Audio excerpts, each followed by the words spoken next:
இனிமே இவிஎம்மை மட்டும் யாரும் குத்தம் சொல்ல மாட்டாங்க. எலெக்ஷன் கமிஷன் மேலே பயங்கரமான மரியாதை வந்துடும். காரணம் என்ன? அப்போசிஷன் ஓரளவுக்கு ஜெயிச்சிருக்கு. அதாவது தலைவா, இந்த காலேஜ்லேயும் சரி ஸ்கூல்லேயும் சரி ஃபஸ்ட்டு பெஞ்ச் ஸ்டூடெண்ட்ஸ் எல்லாம் நீங்கள் போய் பார்த்தீங்கன்னா ரிசல்ட் வந்த உடனே கொஞ்சம் சம்டைம்ஸ் சோகமாக இருப்பாங்க. ஏன்டா சோகமாக இருக்க அப்படின்னு பார்த்தீங்கன்னா, இல்லை சார் சென்டம்க்கு ஒரு 2 மார்க் மிஸ் ஆயிடுச்சு அப்படின்னு சோகமாக இருப்பான். ஒருத்தன் பயங்கரமாக ஆட்டம் போட்டு சாயந்தரம் இன்றைக்கி ஓகே இன்றைக்கி செலிப்ரேஷன் வேறு லெவலில் இருக்கும் அப்படின்ட்டு இருப்பான். அவன் தான் பார்த்தீங்க அப்படின்னா ஜஸ்ட் பாஸ் ஆகிருப்பான். அன்பு தமிழ் நெஞ்சங்களுக்கு வணக்கம். இப்போ நிலைமை என்ன இருக்குது அப்படின்னு பார்த்தீங்கன்னா, அமோகமாக ஒரு வெற்றியை 3வது தடவை ஹிஸ்டாரிக்காக பிஎம் ஆகிறதுக்கு உண்டான எல்லா தகுதியும் எடுத்து தனியாக பிஜேபி அளவுக்கு எந்த கட்சியும் வர முடியாது அப்படிங்கிற ஒரு வெற்றி பெற்றுட்டுமே பாஜக ஆதரவாளர்கள் எல்லாருமே சோகமாக இருக்காங்க. ஆனால் 99 சீட்டு காங்கிரஸ் எப்படி கழுத தேஞ்சு கட்டெரும்பு கதையாக 99 சீட்டு ஜெயிச்ச காங்கிரஸ் இப்போ பயங்கரமாக கொண்டாடிக்கிட்டு இருக்காங்க. ஸ்டேட் லெவலில் எப்படி பர்ஃபார்மன்ஸ் இருக்குது, பிரச்சனைகள் எங்கே இருக்குது, ஏன் பிரச்சனைகள் வந்துச்சு அப்படிங்கிற விஷயங்கள் எல்லாத்தையும் கொஞ்சம் விவரமாக பார்க்கறதுக்கு வேண்டி தான் இந்த காணொலி. ஃபஸ்ட்டு நம்ம என்ன புரிஞ்சுக்கணும் அப்படின்னா, இந்த ரிசல்ட்டை கொஞ்சம் பார்ப்போம். அதாவது தனியாக பாரதிய ஜனதா கட்சி எவ்வளோ எடுத்திருக்கு அப்படின்னு பார்த்தீங்கன்னா 240 தொகுதிகள். 240 தொகுதிகள். இவங்க எவ்வளோ எடுத்திருக்காங்க அப்படின்னு பார்த்தீங்கன்னா 99. இந்திய அலையன்ஸில் இருக்கக்கூடிய காங்கிரஸ் 99 தொகுதிகள் எடுத்திருக்காங்க. ஓவராலாக இங்கே என்டிஏ அலையன்ஸ் அப்படின்னு சொல்லக்கூடிய பாஜக தலைமையில் இருக்கக்கூடிய கூட்டணி எவ்வளோ எடுத்திருக்குன்னா 296. நமக்கு 272 தேவை, 296. இவங்க எவ்வளோ எடுத்திருக்காங்கன்னா, இவங்க எல்லாத்தையுமே சேர்த்தா கூட பாஜக தனியாக எவ்வளோ எடுத்துச்சோ அதை விட கம்மியாக தான் எடுத்திருக்காங்க, 232. யார்? இந்த இந்தி கூட்டணி.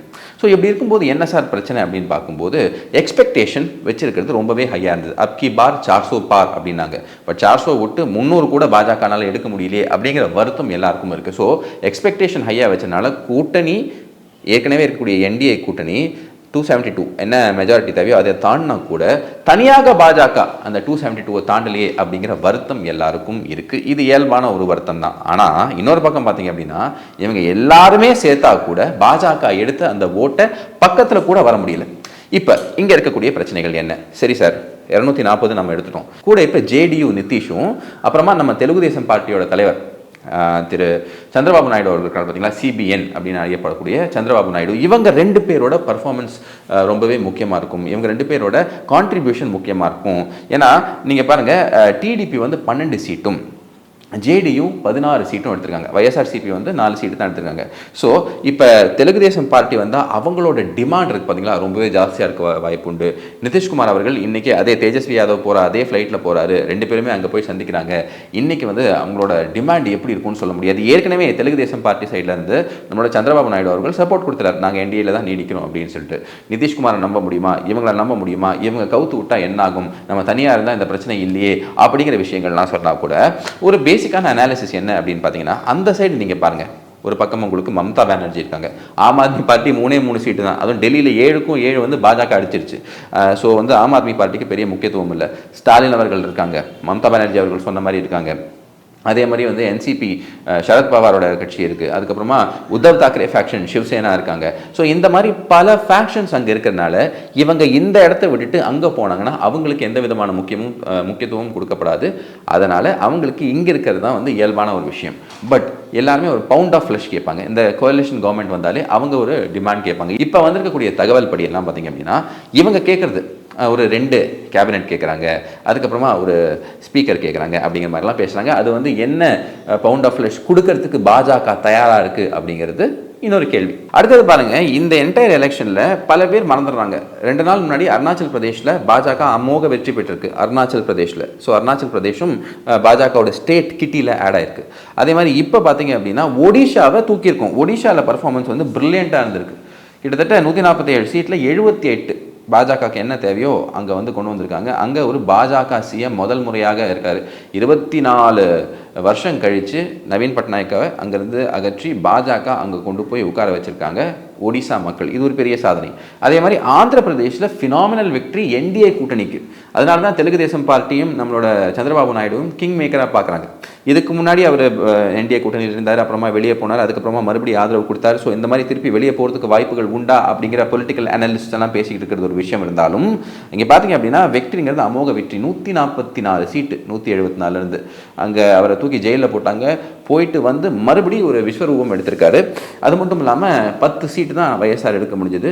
இதில் ஒரு முக்கியமான நபர், அதாவது நம்ம பவன் கல்யாண் அவர்கள், ஜன்சேனாவோட சீஃப், அவர் தான் என்ன பண்ணுறாரு அப்படின்னா நம்ம சந்திரபாபு நாயுடையும் பாஜகவையும் ஒன்று சேர்க்குறாரு. அதனால தான் பவன் கல்யாணுக்கு அவ்வளோ முக்கியத்துவம் அங்கே கொடுக்கப்படுது. இதே மாதிரி பீகாரில் சிராக் பாஸ்வான் அவர்கள் ரொம்பவே முக்கியமான ஒரு நபர். சிராக் பாஸ்வான் இவர் தான், நான் அந்த ஃபோட்டோ உங்களுக்கு காட்டுறேன். இவர் பார்த்தீங்க அப்படின்னா ஜெயிச்ச உடனே 5 சீட்டில் கண்டெஸ்ட் பண்ணுறாரு, ஜெயிக்கிறாரு. ஜெயிச்ச உடனே அவரோட சப்போர்ட்டை டிக்ளேர் பண்ணுறாரு திரு மோடி அவர்களுக்கு. ஸோ இந்த மாதிரி லாயல் ஆட்கள் நமக்கு தேவை. சிராக் பாஸ்வான் மாதிரி ஆட்கள் நமக்கு கண்டிப்பாக தேவை. அதுதான் வந்து கூட்டணியை வலுப்படுத்தும். இதெல்லாம் ஒரு சைடு போய்கிட்டு இருக்கும்போது ஒரு கேள்வி வருது, சார் எங்கே சார் தப்பு பண்ணாங்க அப்படின்னு பார்த்தீங்கன்னா, முக்கியமான மிஸ்டேக் எங்கே நடக்குது அப்படின்னு பாருங்களேன். அதுதான் வந்து யூபியில் நடக்குது. யூபியில் நம்ம சீட் ஷேர் நான் உங்களுக்கு இந்த ஸ்க்ரீனில் காட்டுறேன். இந்த யூபியில் நீங்கள் பார்த்தீங்க அப்படின்னா 80 seat, the door to Delhi is through UP அப்படிம்பாங்க. அதாவது யூபியில் 80 சீட், அந்த பிக் சங்கை யார் மேக்ஸிமம் வின் பண்ணுறாங்களோ அவங்க தான் வந்து டெல்லிக்கு எப்பவும் போவாங்க. ஸோ போன தடவை நம்ம சூப்பராக பர்ஃபார்ம் பண்ணியிருந்தோம். ஆனால் இந்த தடவை என்ன ஆயிடுச்சு அப்படின்னு பார்த்தீங்கன்னா, சமாஜ்வாதி பார்ட்டி 37 இடங்களில் ஜெயிச்சிருக்கு, காங்கிரஸ் வந்து 6 இடங்களில் ஜெயிச்சிருக்கு. ஸோ இவங்க 2 பேரும் சேர்த்திங்க அப்படின்னா 43 இடங்கள். இது இல்லாமல் பிஜேபி 33 இடங்கள், ஆர்எல்டி 2 இடங்கள். ஸோ இங்கே மாயாவதி ஈக்குவேஷன் வந்துட்டு தள்ளி வைக்கப்படுது. Mayawati CM of the state, அவங்க வந்து எந்த ஒரு சைட்லையுமே அவங்க போகலை. ஸோ இந்த இடத்துல போல் கேல்குலேஷன்ஸ் எங்கே தப்பாக போச்சு? எப்படி அயோத்தியாவில் நம்ம தோத்தோம்? அயோத்தியாவில் ராமர் கோயில் கட்டினாங்க, காட் பியூரிஃபிகேஷன் பண்ணாங்க, இன்ஃப்ராஸ்ட்ரக்சரை டெவலப் பண்ணாங்க, ரயில்வே ஸ்டேஷன் கொண்டு வந்தாங்க.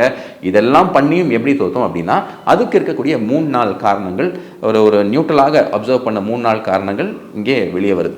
ஸோ இதையும் வந்து பொதுமக்கள், அதாவது நம்மளுடைய இளையபாரதம் நேயர்களுக்கு நம்ம ஷேர் பண்ணோம். ஃபர்ஸ்ட் திங் நீங்கள் பார்த்தீங்க அப்படின்னா, அங்கே என்ன சொல்லப்படுதுன்னா, ஒரு சீட்டு யாருக்கு கொடுக்குறோம், எந்த கண்டெஸ்டண்ட்டுக்கு கொடுக்குறோம், வெறும் மோடிஜி அவர்களை நம்பி, யோகிஜியை நம்பி எல்லாமே யாரை வச்சாலும் ஜெயிச்சிடலாம் அப்படின்னு இல்லாமல், ப்ராப்பராக அங்கே டெமோகிராஃபிக் அந்த கன்சிடரேஷன்ஸ் எல்லாத்தையும் பார்த்து ப்ராப்பரான கேண்டிடேட்டுக்கு அந்த இடத்துல கொடுக்கப்படலை அப்படின்னு ஒரு விதமான ஒரு கிரிட்டிசிசம் இருக்குது. அது மட்டும் இல்லாமல் சென்டருக்கும் ஸ்டேட்டுக்கும், ஸ்டேட் யூனிட்டுக்கும் சென்டர் யூனிட்டுக்கும் அங்கே வந்து எந்த கேண்டிடேட் போடலாம் அப்படிங்கிற ஒரு டிஃப்ரென்ஸ் ஆஃப் ஒப்பீனியன் இருந்தது அப்படின்னு சொல்லப்படுது. இது எவ்வளோ உண்மை அப்படின்னு நமக்கு தெரியல, பட் இதெல்லாம் வெளியே வரக்கூடிய ஒப்பீனியன்ஸ். அடுத்தது என்ன சொல்லப்படுது அப்படின்னா, இந்த அயோத்தியாவோட டெவலப்மெண்ட்டுக்கு வேண்டி பல கடைகள் இடிக்கப்பட்டது, பல சின்ன சின்ன கோயில்கள்லாம் வந்துட்டு அவங்க அங்கேருந்து அகற்றினாங்க. ஸோ இந்த மாதிரி விஷயங்கள்லாம் பண்ணது பல பேரை பாதிச்சிருச்சு. அங்கே இருக்கக்கூடிய புதுசாக ஒர்க் பண்ண லேபர் பாப்புலேஷன், புதுசாக கொண்டு வந்திருக்கக்கூடிய migrant labour population, original population affect பண்ணிருச்சு. காம்பன்சேஷன் ஒழுங்காக கொடுக்கல. இப்போங்க ஸ்டேட் வந்துட்டு டெவலப் பண்ணணும் அப்படின்னு பார்த்தீங்கன்னா, எந்த ஊரில் ரோடு கட்டினாலும் சரி, பில்டிங்ஸ் கட்டினாலும் சரி, கவர்மெண்ட் பில்டிங்ஸாக இருந்தாலும் சரி, எதுவாக இருந்தாலும் சரி, அங்கே இருக்கக்கூடிய பில்டிங்ஸை அகற்றி விட்டு தான் நீங்கள் இதை பண்ணணும். இதில் மாற்று கருத்தே இல்லை. பட் நீங்கள் இதை அகற்றி விட்டீங்க அப்படின்னா இல்லை என்ன பண்ணணும்னா, அவங்களுக்கு காம்பன்சேஷனும், அவங்களுக்கு வந்து ஒரு ரீசெட்டில்மெண்ட்டுக்கு உண்டான விஷயங்களை பண்ணிட்டு தான் நீங்கள் பண்ணணும். அந்த ரீசெட்டில்மெண்ட் பண்ணாமல் பண்ணதுனால அங்கே ஒரு டிஸாட்டிஸ்ஃபேக்ஷன் இருக்குது, மக்கள் மனதில் ஒரு அதிருப்தி இருக்குன்னு. அதனால தான் ஃபைசாபாத் நம்ம தோக்குறோம். ஸோ இந்த விஷயங்கள்லாம் பார்க்கப்படணும். அடுத்து ஒரு குற்றச்சாட்டு வைக்கப்படுது. இதை வந்து ஒரு அப்சர்வேஷனாக நான் சொல்லவில்லை, குற்றச்சாட்டு வைக்கப்படுது. ஆர்எஸ்எஸ்க்கும் பாஜகவுக்கும் ஒரு பழைய மாதிரி ஒரு உறவு இல்லைன்னு. சரி, நல்லா புரிஞ்சுக்கோங்க. ஆர்எஸ்எஸ் பாஜகங்கிறது வந்து அது வந்துட்டு ஒரு அம்பலிக்கல் கார்டு இருக்கக்கூடிய உறவு. அதெல்லாம் வந்து யாராலையும் மறுக்க முடியாது. அதில் கொஞ்சம் மைனர் கிளிச்சஸ் எல்லாம் எப்பவுமே இருக்கும். சில காலங்களில் வந்து முதல்ல என்ன சொன்னாங்கன்னா, மோடி அவர்கள் வரக்கூடாது, மோடி அவர்கள் பிரைம் மினிஸ்டர் கேண்டிடேட்டாக வரக்கூடாதுன்னு விஹெச்பி நினச்சாங்க, ஆர்எஸ்எஸ் நினச்சாங்கன்னு. அந்த மாதிரி விஷயங்கள்லாம், கருத்து ஒரு வேறுபாடுகள்லாம் இருந்தால் கூட என்றைக்குமே ஆர்எஸ்எஸ் பிஜேபியை டெசர்ட் பண்ணாது. அதாவது அவங்க போடக்கூடிய தீவிரம் இருக்குது பார்த்தீங்களா, அதில் கொஞ்சம் கம்மியாக இருக்கிறதுக்கு வாய்ப்புகள் உண்டு. காரணம் என்னென்னா, காம்ப்ளசன்சி. எப்படியும் மோடிஜி வருவார், மோடிஜி இவ்வளோ பண்ணியிருக்காரு, அவர் கொடுக்கலாம் என்ன அப்படிங்கிற மனப்பான்மை இருந்திருக்கலாம் அப்படிங்கிறது தான் போல் அனலிஸ்ட்லாம் இருக்காங்க பார்த்தீங்களா, அவங்களோட அப்சர்வர்ஸ். இந்த போல் அனலிஸ்ட் அப்படின்லாம் சொல்லும்போது எல்லா எக்ஸிட் போலும் பொய்யானது. பிரதீப் குப்தாலாம் டிவியில் உட்காந்து அடர ரேஞ்சுக்கு போயிட்டார். ஸோ எல்லாருமே 351+ தான் கொடுத்துருந்தாங்க பாஜகவுக்கு. பட் இது ஒரு பெரிய வேக்கப் கால் பாஜகவுக்கு, ஒரு காஸ்ட்லி ப்ரைஸ் பாஜக இங்கே கொடுக்க வேண்டியிருக்கு அப்படிங்கிறது மாற்றுக்கருத்தில். அதே மாதிரி மகாராஷ்டிராவில் பார்த்தீங்கன்னா, ஷிண்டே ஃப்ராக்ஷன் ஓரளவுக்கு நல்லா பண்ணிடுச்சு, உத்தவ் தாக்கரே ஃப்ராக்ஷனும் நல்லா பண்ணிடுச்சு, சரத் பவார் எப்பவும் போல நல்லா பண்ணிட்டாரு. ஆனால் பாஜகவுக்கு ஒரு பெரிய ஒரு சரிவு அங்கே வந்திருக்கு, பாஜக யூனிட்டுக்கு. இப்போ தேவேந்திர ஃபட்னாவிஸ் அவர்கள் அங்கே எவ்வளவோ என்ஜினியரிங் பண்ணி பல கட்சிகள்லேருந்து ஆட்களை கூட்டு வந்தார். அதனால உட்கட்சியில் இருக்கக்கூடியவங்களுக்கு நிறைய ஒரு அதிருப்தி இருக்குமோ, கிரவுண்டில் இருக்கக்கூடிய ஆட்கள் அவ்வளோ அந்த ஐடியாலஜிக்கலி மோட்டிவேட்டட் ஆட்கள் அவ்வளோ வேலை செய்யலையோ, அதனால ஒரு அதிருப்தி இருக்குமோ அப்படிங்கிற கேள்விகள்லாம் இருந்தால் கூட இதெல்லாம் சார்ட் அவுட் பண்ணக்கூடிய விஷயங்கள், சார்ட் அவுட் பண்ண வேண்டிய விஷயங்கள். இது ரொம்ப அவசரமாக சார்ட் அவுட் பண்ண வேண்டும் அப்படிங்கிறது தான் பாஜக உறுப்பினர்களோட பெரும்பான்மையான ஒரு கருத்து. இது வந்து மகாராஷ்டிராவில், யூபியில், அண்ட் இன்னொரு பெரிய சரிவு என்ன அப்படின்னு பார்த்தீங்கன்னா, வெஸ்ட் பெங்காலில் 18லேருந்து 11க்கு நம்ம போயிட்டோம். வெஸ்ட் பெங்காலில் பார்த்தீங்கன்னா அவ்வளோ அதிருப்தி. ஆனால் வெஸ்ட் பெங்காலில் மம்தா பானர்ஜியோட அந்த ஃபோர்ஸ் இருக்குது பார்த்தீங்களா, அவங்க ஹுக் ஆர் குரூக் எந்த ஸ்ட்ராட்டஜியும் யூஸ் பண்ணி அங்கே அவங்கள எப்படியா ஜெயிக்க வைக்கிறதுக்குண்டான முயற்சி பண்ணுறாங்க. அங்கே பார்த்தீங்க அப்படின்னா சுவேந்து அதிகாரிகிட்ட தோத்துட்டும் மம்தா பானர்ஜி அவர்கள் சிஎம்மாக கண்டினியூ பண்ணாங்க. உங்களுக்கு அந்த விஷயங்கள்லாம் தெரியும். ஆனால் டெல்லியில் மோடி அவர்கள் வின் பண்ணிட்டும், அதாவது வாரணாசியிலேருந்து வின் பண்ணுறாரு, வின் பண்ணிட்டும் இல்லைங்க உங்களுக்கு தனியாக மெஜாரிட்டி கிடைக்கல, உடனே அவர் தார்மீக அடிப்படையில் ரிசைன் பண்ணும் அப்படின்னு சொல்லிட்டு இந்த கூட்டமெல்லாம் சொல்லிக்கிட்டு இருக்கு. உங்களுக்கு எல்லாருக்கும் தெரியும், வேற வழியே இல்லை. ஆப்போசிஷன் எல்லாம் தலைகீழா நின்னா கூட ஒரு கவர்மெண்ட் ஃபார்ம் பண்ண முடியாது. அப்படியே ஒரு கவர்மெண்ட் ஃபார்ம் பண்ணாலும் அது பிச்சுக்கிட்டு போகிறதுக்கு 30 நாள் கூட ஆகாது. ஸோ இந்த மாதிரி ஈக்குவேஷன்ஸ் எல்லாம் இப்போ மேலே லெவலில் நடந்துக்கிட்டு இருக்கு. நம்ம ஓட் பர்சன்டேஜை பார்ப்போம். இதுவும் ரொம்பவே முக்கியமானது. நம்ம இவ்வளோ சீட் வின் பண்ணியிருக்கோம், இத்தனை கூட்டணி சீட்ஸ் வின் பண்ணியிருக்கோம்லாம் பார்க்கும்போது 2014 நம்ம பார்ப்போம். 2014 31% வின் பண்ணுறாங்க பாஜக. அதில் 282 சீட். அதே மாதிரி 2019 303 சீட் வின் பண்ணும்போது 37%. 2024 இந்த எலெக்ஷனில் 241 சீட்டு தான் நம்மளால் வெல்ல முடிஞ்சது. ஸோ இது வந்துட்டு ஒரு விஷயத்தை நமக்கு என்ன காட்டுது அப்படின்னா, என்னதான் மக்கள் பாஜகவை விரும்பினாலும், மக்களோட ஆதரவு பெருகி கொண்டே இருந்தாலும், மோடி அவர்களுக்கும் பாஜகவுக்கும் எலெக்ஷனியரிங் அப்படிங்கிற ஆர்ட்டில் காம்ப்ரமைஸே இல்லாமல் கான்ஸ்டுவன்சி பை கான்ஸ்டுவன்சி, அது பிசியாக இருந்தாலும் சரி, ஏசியாக இருந்தாலும் சரி, பார்லிமெண்ட்ரி கான்ஸ்டுவன்சியாக இருந்தாலும் சரி, அசம்பிளி கான்ஸ்டுவன்சியாக இருந்தாலும் சரி, அதற்குண்டான முக்கியத்துவத்தை கொடுத்து அந்த ஏரியாவில் யார் நல்லா பர்ஃபார்ம் பண்ணுறாங்களோ அவங்கள கொடுக்கணும் அப்படிங்கிறது ஒரு கருத்தாக இருக்குது. இன்னொரு கருத்து பெருசாக என்ன பாஜக மேலே ஒரு விமர்சனமாக வைக்கப்படுது அப்படின்னா, மோடி அவர்கள் இருக்கார், மேலே அமித்ஷா அவர்கள் இருக்காங்க, எல்லா தலைவர்களும் இருக்காங்க. ஸோ அதனால் நீங்கள் ஒரு புது ஸ்டேட்டுக்கு போயிட்டு புதுசாக ஒரு ஆளை நீங்கள் சிஎம்மாக போடுறீங்க, இது உள்ளே இருக்கக்கூடிய ஸ்டேட் யூனிட்டுக்கு பெருசாக ஒரு ஆதரவு அங்கேருந்து வர மாட்டேங்குதுன்னு சொல்கிறாங்க. இந்த ஒரு கிரிட்டிசிசத்தை கொஞ்சம் நம்ம ஒரு சீரியஸாக பார்த்தா கூட இன்னொரு விஷயம் என்ன புரிஞ்சுக்கணும் அப்படின்னு பார்த்தீங்கன்னா, பல இடத்துல இந்த மாதிரி பண்ணி தான் பெரிய சக்ஸஸ் ஆகிருக்கு. 2002க்கு முன்னாடி மோடி அவர்கள் யாருன்னு யாருக்குமே தெரியாது. அவர் ஆர்கனைசேஷன்லாம் எல்லாருக்கும் தெரியும். ஆனால் புதுசாக பிளான் பண்ண ஒரு நபர் அதுக்கப்புறமா எங்கே வரைக்கும் வந்திருக்காருன்னு உங்களுக்கு தெரியும். ஸோ எல்லாருக்கும் வாய்ப்பு கொடுக்கப்பட வேண்டும் அப்படிங்கிறது தான் பிஜேபியோட ஒரு ஒப்பீனியனாக இருக்குது. ஸோ எலெக்ஷன் இதெல்லாம் நடக்கக்கூடிய ஒரு விஷயம். எப்போவுமே நம்ம வின் பண்ணணும் அப்படின்னு தான் ஒர்க் பண்ணணும். பட் சரிவுகள் சில இடத்துல வரும். இப்போ உதாரணத்துக்கு மோடி அவர்களே ஃபர்ஸ்ட் எலெக்ஷனில் அவரோட மார்ஜின் பார்த்தீங்க அப்படின்னா 2.5 lakhs, செகண்ட் எலெக்ஷனில் பார்த்தீங்கன்னா கிட்டத்தட்ட ஆல்மோஸ்ட் ஒரு 5 lakhs பக்கத்தில், இப்போ 1.5 லட்சம் தான். அப்போ ஒரு மனிதன் 10 வருஷமாக பிரைம் மினிஸ்டராக இருந்து இவ்வளோ வேலைகளை பண்ணியும் 1.5 லட்சம் தான் வருது அப்படின்னு பார்த்தீங்கன்னா, இதுலேருந்து என்ன தெரியுது நமக்கு? நம்ம என்ன புரிஞ்சுக்கணும் அப்படின்னா, எலெக்ஷனியரிங்கிற ஆர்ட், அந்த ஆர்ட்டை பிஜேபி பர்ஃபெக்ட் பண்ணாலும் இன்னும் ஸ்கோப் ஃபார் இம்ப்ரூவ்மெண்ட் இருக்குது. ஏன்னா மோடி அவர்கள் மாதிரி ஒரு கேண்டிடேட் யோசிக்கவே முடியாது. அஜய் ராயெல்லாம் அவர் ஒரு ஸ்கோப்பும் இல்லை மோடிஜி அவர்களுக்கு முன்னாடி. பட் அங்கே என்ன நடந்திருக்கு அப்படின்னு பார்த்தீங்கன்னா, யூபி யூனிட்டோ இல்லை நேஷனல் யூனிட்டோ கோஆர்டினேஷன் மிஸ்ஸிங்கோ ஏதோ ஒன்று நடந்திருக்கு. அது என்ன அப்படின்ட்டு ரெக்டிஃபை பண்ணியே ஆக வேண்டும். பட் நிறைய நமக்கு பாசிட்டிவ் நியூஸும் இருக்குது. உதாரணத்துக்கு கேரளாவில் முதல் தடவையாக பாஜக வின் பண்ணியிருக்காங்க. திரிஷூரில் சுரேஷ் கோபி அவர்கள் பிரில்லியன்ட் விக்டரி ஒன்று கொடுத்துருக்காரு. 2 மணி வரைக்கும், மத்தியானம் 2 மணி வரைக்கும் கவுண்டிங்கில் ராஜீவ் சந்திரசேகர் அவர்கள் திருவனந்தபுரத்துலேருந்து சசி தரூரோட லீடிங்கில் இருந்தார். 2 மணிக்கு அப்புறம் அப்படியே சீன் மாறி அவரும் தோற்று விடுறாரு. ஸோ பாஜக கேரளாவில் அக்கௌண்ட் ஓப்பன் பண்ணியிருக்கு. அதே மாதிரி எல்லா இடத்துலையும் தெலுங்கானாலேயும் அக்கௌண்ட் ஓப்பன் பண்ணியிருக்கு, நல்லா பண்ணியிருக்காங்க. ஆந்திர பிரதேஷில் உங்களுக்கு தெரியும், அவங்களும் அங்கேயும் சூப்பராக பண்ணியிருக்காங்க. சவுத்தில் பிஜேபி வரவே முடியாதுன்னு சொன்னாங்க, ஆனால் நல்லா பண்ணியிருக்காங்க. தமிழகத்தில் என்ன பண்ணியிருக்காங்க? தமிழகத்தில் ஒரு சீட்டு கூட நம்மளால் இது வரைக்கும் ஜெயிக்க முடியல. பட் இது வருத்தப்பட வேண்டிய விஷயமே கிடையாது. இப்போ என்னப்பா நீங்கள் பாஜகவில் இருக்கீங்க அதனால இந்த விஷயங்கள் சொல்கிறீங்க அப்படின்னா கிடையாது. எல்லா புள்ளி வரவங்களோட என்னெல்லாம் நம்ம பண்ணியிருக்கோம், எந்த அளவுக்கு க்ரோத் அடைஞ்சிருக்கோம் அப்படிங்கிறத இப்போ நம்ம பார்ப்போம். ஸோ அப்படியே நேஷனல் லெவல்லேருந்து நம்ம தமிழ்நாட்டுக்கு வருவோம். தமிழ்நாட்டில் என்ன நடந்திருக்கு? 40 தொகுதிகள், அதாவது தமிழகம் அண்ட் புதுச்சேரி 39+1. அப்போ இந்த 39 இடங்களில் 39 இடங்களில் திமுக கூட்டணி அபார வெற்றி பெற்றிருக்கு. அதாவது இந்த இந்திய அலையன்ஸ் இருக்கக்கூடிய திமுக கூட்டணி அபார வெற்றி பெற்றிருக்கு. எப்பவுமே ஒரு எனிமியை நம்ம அண்டர் எஸ்டிமேட் பண்ணக்கூடாது. அந்த எனிமியை ஜெயிச்சிருக்கானா அதை அக்னாலேஜ் பண்ணணும். அப்போ தான் நாம் அடுத்த தடவை ஜெயிக்க முடியும். அதுதான் நம்மளோட ஸ்டெப்பிங் ஸ்டோன். ஸோ இந்த இடத்துல ஆர்ட் ஆஃப் எலெக்ஷனரிங்க பர்ஃபெக்டாக பண்ணியிருக்காங்க. அது மட்டும் இல்லை, சூழ்நிலைகள் காலம் அவங்களுக்கு ரொம்பவே உதவி. ஸோ ஃபர்ஸ்ட் விஷயம் நம்ம என்ன பண்ணுறோம்னா, இதில் நமக்கு பாசிட்டிவ்ஸ் என்ன இருக்குது அப்படிங்கிற எல்லாத்தையும் புரிஞ்சுக்கணும். திமுக அதிமுக அப்படிங்கிற மாபெரும் இயக்கங்கள் இருக்கக்கூடிய இடத்துல 11 இடங்களில் அதிமுகவை நம்ம பின்தள்ளி 2வது இடத்துக்கு வந்திருக்கோம். பல இடங்கள் உங்களுக்கு தெரியும். சென்னை, மத்திய சென்னையாக இருக்கட்டும், தென் சென்னையாக இருக்கட்டும், கோயம்புத்தூராக இருக்கட்டும், திருநெல்வேலியாக இருக்கட்டும், திருவள்ளூராக இருக்கட்டும், மதுரையாக இருக்கட்டும். ஸோ இந்த மாதிரி பல இடங்களில் நம்ம என்ன பண்ணியிருக்கோம்னா, மாபெரும் இயக்கமாக இருக்கக்கூடிய இந்த அதிமுகவை பின்தள்ளியிருக்கோம். அது மட்டும் இல்லாமல் அதிமுகவுக்கு ஒரு சரிவு ஏன் ஏற்பட்டிருக்குன்னு சொல்லணும்னா, கிட்டத்தட்ட 7 இடங்களில் அவங்க டெபாசிட்டை லூஸ் பண்ணுறாங்க. ஸோ கிட்டத்தட்ட 11 இடங்களில் அதிமுகங்கிற ஒரு பெரிய இயக்கத்தை நம்ம பின்தள்ளியிருக்கோம். இது நம்ம பலத்தை காட்டுது. அதே போல் நம்ம ஓட்டிங் பர்சன்டேஜ் இதை நம்ம பார்க்கணும்.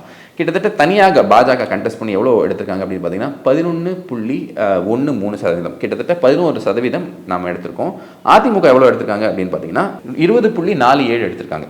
ஸோ நாம் 23 இடங்களில் 11.12% எடுக்கிறோம், 11% எடுக்கிறோம். இவங்க 35 இடத்துல கண்டெஸ்ட் பண்ணி 20% எடுக்கிறாங்க.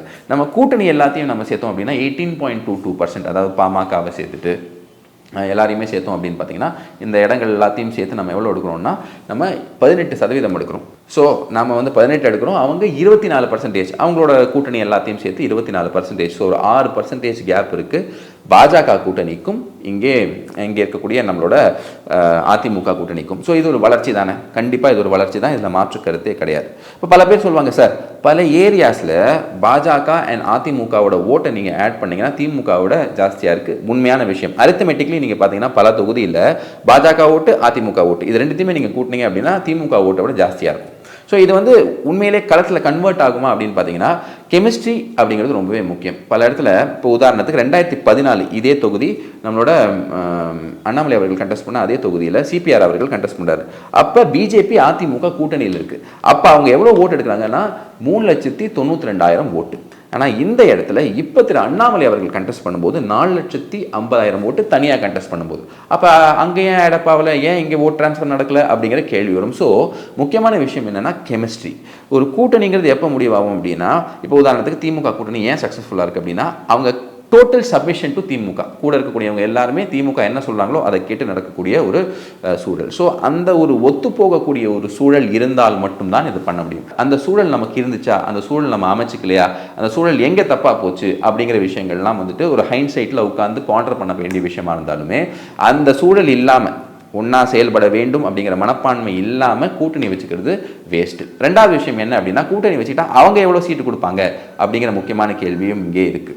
ஸோ இந்த விஷயங்கள்லாம் வந்துட்டு இனிமேல் உட்காந்து ஆராய வேண்டிய விஷயமே தவிர நம்ம ஸ்ட்ரென்த் என்ன அப்படின்னு தமிழ்நாட்டில் காட்டியிருக்கோம்.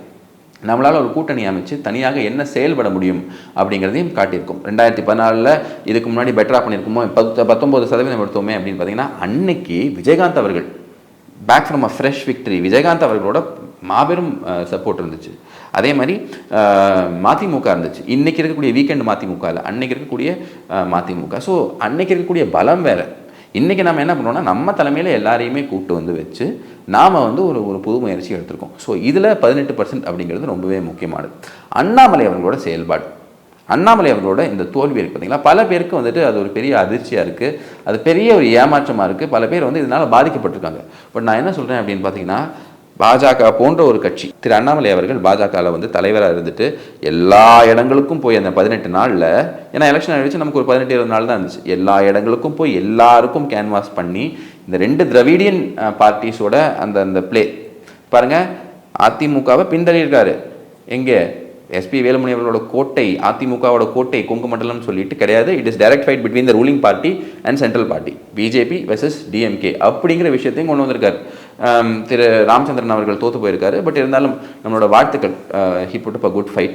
ஆனால் வந்து பார்த்திங்க அப்படின்னா அவருக்கும் இவருக்கும் பயங்கரமான டிஃப்ரென்ஸ். இப்போ கணபதி ராஜ்குமார் அவர்களுக்கும் இவருக்கும் இருக்கக்கூடிய ஒரு 1 lakh ஓட் டிஃப்ரென்ஸ் பார்த்திங்க அப்படின்னா இங்கே பார்த்திங்கன்னா அதை விட ஜாஸ்தியாக இருக்குது. யாருக்கு? அண்ணாமலை அவர்களுக்கும் நம்மளோட அந்த அதிமுக வேட்பாளருக்கும். ஸோ பயங்கரமான பிரில்லியன்ட் ஃபைட்டு. 4,50,000 ஓட்டு வாங்கணும் அப்படிங்கிறது சாதாரண விஷயமே கிடையாது. அதுவும் திமுக அதிமுக போன்ற கட்சிகள் ஒன்றாக சேர்ந்து தன்னோட பலத்தை இவருக்கு அகேன்ஸ்டாக யூஸ் பண்ணி என்டையர் எக்கோசிஸ்டம் அவருக்கு அகேன்ஸ்டாக ஒர்க் பண்ணும்போது இவ்வளோ சிறந்த ஒரு பர்ஃபார்மன்ஸ் கொடுத்தது ரொம்ப பெரிய விஷயம்.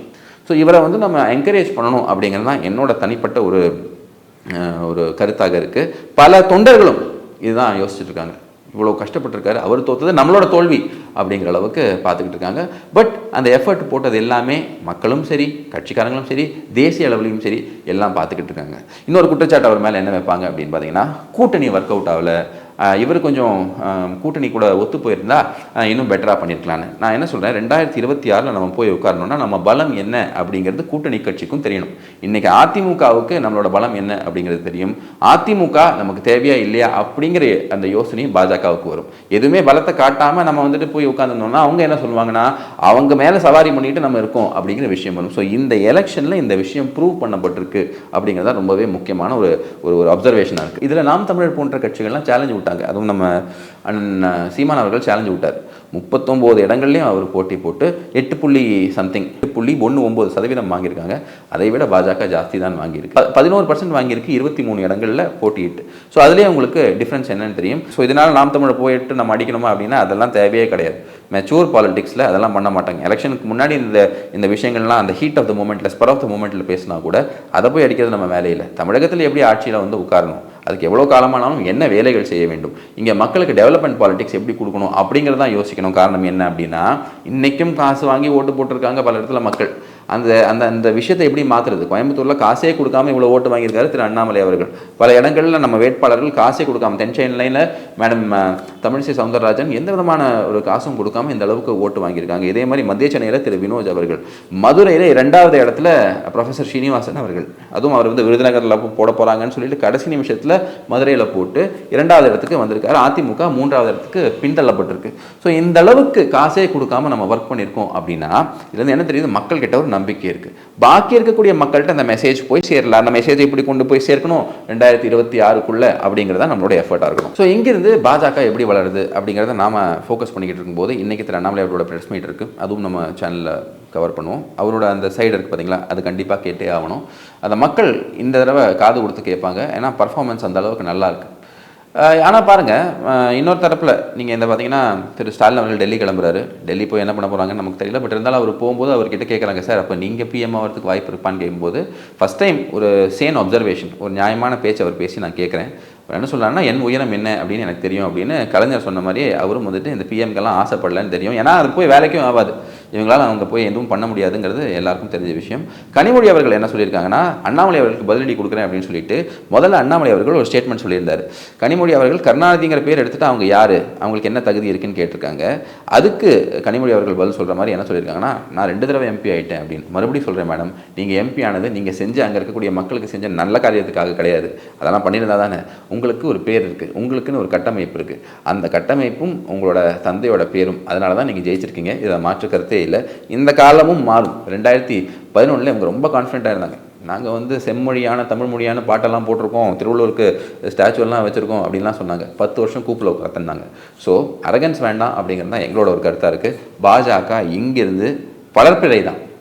பாருங்கள், இந்த 3 எலெக்ஷன் பாருங்கள், 2014, 19, 24, இதில் ஓட் பர்சன்டேஜ் பாருங்கள் பாஜகவுக்கு என்னவா சேஞ்ச் ஆயிருக்கு அப்படிங்கிறத இந்த ஃபோட்டோவில் நான் உங்களுக்கு காட்டுறேன். 3.33% 2019, 2021 2.62, 2024 11.24%. ஸோ இங்கே இருக்கக்கூடிய டெவலப்மெண்ட்டை நீங்கள் பாருங்கள். இப்படி தான் டெவலப் பண்ண முடியுமே தவிர ஓவர் நைட்டில் நம்ம ஒபாமா ஆக முடியாது. அப்படி ஆனால் நிலைக்காது. ஸோ ஆகையினால எல்லா ஆதரவாளர்களும் மனம் தளர விடாமல் திருப்பி நம்ம வேலையை ஆரம்பிப்போம். காரியகர்த்தாஸ், ஆதரவாளர்கள் எல்லாத்துலேயும் என்னெல்லாம் மிஸ்டேக் நடந்திருக்கோ அதெல்லாம் பார்ட்டிக்குள்ளே பார்க்கப்படும். யார் வேலை செய்யலை, என்ன பிரச்சனை நடந்திருக்கு, எல்லாம் கவனிக்கப்படும். எல்லாம் மாற்று கருத்தில் என்ன மாற்றங்கள் கொண்டு வரணும் அது பண்ணப்படும். அதை தாண்டி மனம் தளரவிடாமல் வேலை செய்யணும். அப்போ தான் வெற்றி கனியை நம்ம பறிக்க முடியும். இவங்கள பாருங்கள், பொய் புரட்டு, இது உருட்டு, திருட்டு, இந்த மாதிரியே பண்ணி கூட இவங்களால் ஆட்சியை பிடிக்க முடியுது. நியாயமாக இருக்கவங்களுக்கு இன்னும் கொஞ்சம் டைம் எடுக்கும். அந்த டைமை வெயிட் பண்ணணும், அந்த பேஷன்ஸாக நம்ம வெயிட் பண்ணணும். அப்போ தான் வந்து நம்மளால் இது பண்ண முடியும். இதுதான் என்னோட கருத்து. இளைய பாரதம் சொந்தங்களுக்கு வணக்கம். நீங்கள் நம்ம சேனலோட வளர்ச்சிக்கு உதவணும்னு நினச்சிங்கன்னா கீழே இருக்கக்கூடிய இளைய பாரதம் அக்கௌண்ட் நம்பருக்கு உங்களுக்கு தோன்ற அமௌண்ட்டை கான்ட்ரிபியூட் பண்ணலாம். உங்கள் ஆதரவுக்கு என்றும் நன்றி. ஜெயஹிந்த். பதிவின் இறுதியாக நம்ம என்ன சொல்ல விரும்புகிறோம்னா, திமுக காரங்களாம் ஒரே கொண்டாட்டமாக இருக்காங்க. பாருங்கள், 40க்கும் 40 ஜெயிச்சிட்டோம். என்ன யூஸு? 5 பைசாக்கு பிரயோஜனம் இல்லை. போய் சமோசா டீ வாங்கிட்டு வர வேண்டியதுதான். அங்கே போய் ஒரு மினிஸ்ட்ரி கூட வாங்க முடியாது. இங்கே தனியாக ஒரு திட்டம் கூட வாங்க முடியாது. மறுபடியும் வலியுறுத்துகிறோம், நீட்டுக்கு வேண்டி வலியுறுத்துகிறோம் அப்படின்னு சொன்னாங்க பார்த்தீங்களா, அந்த மாதிரி வலியுறுத்திட்டு இருக்க வேண்டியதான். நீங்கள் வலியுறுத்தியும் பிரயோஜனம் கிடையாது. காரணம் என்னென்னா, தமிழ்நாட்டை சார்ந்த பையன் தான் இந்தியா லெவலில் ஃபஸ்ட்டு வந்திருக்காரு. 720 out of 720 வாங்கியிருக்காரு. மக்களுக்கு விழிப்புணர்வு வந்த அடுத்த நாள் இதெல்லாம் காலியாயிரும். கூடிய சீக்கிரம் அது வரும். 2026 ரொம்ப தூரம் இல்லை, கண்ணை மூடி திறக்கிறதுக்குள்ள அந்த டைம் வந்துடும். ஆகையினால அடுத்த லெவல் போகிறதுக்கு என்னெல்லாம் தேவையோ அதை நம்ம இன்னிலிருந்தே பண்ண ஆரம்பிப்போம் அப்படிங்கிற கருத்தோட உங்ககிட்ட இருந்து விடைபெறேன். இணைந்ததுக்கு நன்றி. வணக்கம். வந்தே மாத்திரம். பாரத் மாதா கி ஜெய். வாழ்க நம் பாரதம். ஜெய் ஸ்ரீராம். ஜெயஹிந்த்.